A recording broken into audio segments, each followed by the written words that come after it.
வணக்கங்க என் நண்பர்களுக்கு எல்லாருக்கும் ஆங்கில புத்தாண்டு வாழ்த்துக்கள். இவங்க தாங்க எங்க அம்மா பேர் வந்து அம்பாபாய்ங்க. நான் தாங்க நம்ம சேனல்ல சமைப்பேன். இந்த வாட்டி எங்க அம்மா சமைச்சிருக்காங்க. ஏன்னா எங்க அம்மா தான் எங்க வீட்லயே ரொம்ப நல்லா பலகாரம் டேஸ்டா செய்வாங்க. அதனாலதான் எங்க அம்மா இன்னைக்கு நம்ம சேனல்ல ஓட்ட வடை செஞ்சிருக்காங்க. சென்னையில இதை ஓட்ட வடைன்னு சொல்லுவாங்க, ஊர்ல தட்டைன்னு சொல்லுவாங்க. நீங்களும் இதை செஞ்சு பார்த்துட்டு கமெண்ட் பண்ணுங்க. வாங்க கிச்சனுக்குள் போகலாம். நம்ம சேனலை சப்ஸ்கிரைப் பண்ணாதுங்க, சப்ஸ்கிரைப் பண்ணிக்கோங்க. பெல் பட்டனை பிரஸ் பண்ணுங்க. அப்பதான் நம்ம போடுற சமையல் வீடியோ உங்களுக்கு வரும். 150 கிராம் உளுத்தம்பருப்பை எடுத்து ஒரு பாத்திரத்தில் போட்டு லேசாக 5 நிமிஷம் வறுத்து எடுத்துக்கோங்க. 1 கிலோ பச்சரிசியை 4 ஹவரை ஊற வச்சுக்கிட்டேங்க. அதை வந்து ஃபேன் காற்றுல காய வச்சு நல்லா அரைச்சிக்கிட்டேன். ஏன்னா அரிசியை ஃபேன் காற்றுல காய வச்சாதான் நல்லா தட்டை வந்து எண்ணெய் குடிக்காமல் வரும். அரிசி மாவை கொஞ்சம் கொஞ்சமாக கொட்டி லைட்டாக வறுத்து எடுத்துக்கோங்க. 100 கிராம் வனஸ்பதியை எடுத்து நல்லா கடாயில் ஊற்றி காய்ச்சிக்கோங்க.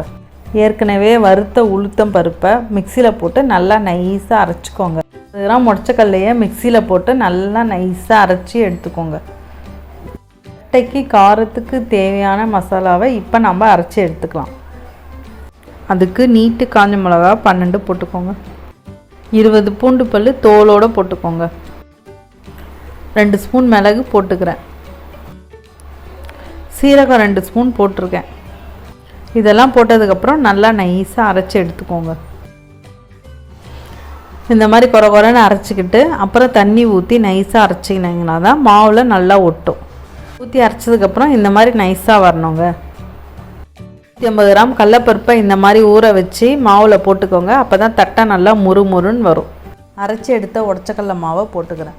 அரைச்ச உளுத்தம்பருப்பு மாவை போட்டுக்கோங்க. 4 டீஸ்பூன் உப்பு போட்டுக்கணும். 1/2 டீஸ்பூன் மஞ்சத்தூள் தூவிக்கோங்க. அடுத்து 1/2 டீஸ்பூன் பெருங்காயத்தூள் தூவிக்கோங்க. அரைச்சி வச்ச கார மசாலாவை போட்டு ஏற்கனவே காய்ச்சி எடுத்த டால்டாவை இதில் ஊற்றிக்கோங்க. மிக்ஸி ஜாரில் மசாலா இருக்குங்க, அதில் 1/2 டம்ளர் தண்ணி ஊற்றி கழுவி ஊற்றிக்கோங்க. தேவையான அளவு தண்ணி ஊற்றி நல்லா பிசைஞ்சுக்கோங்க.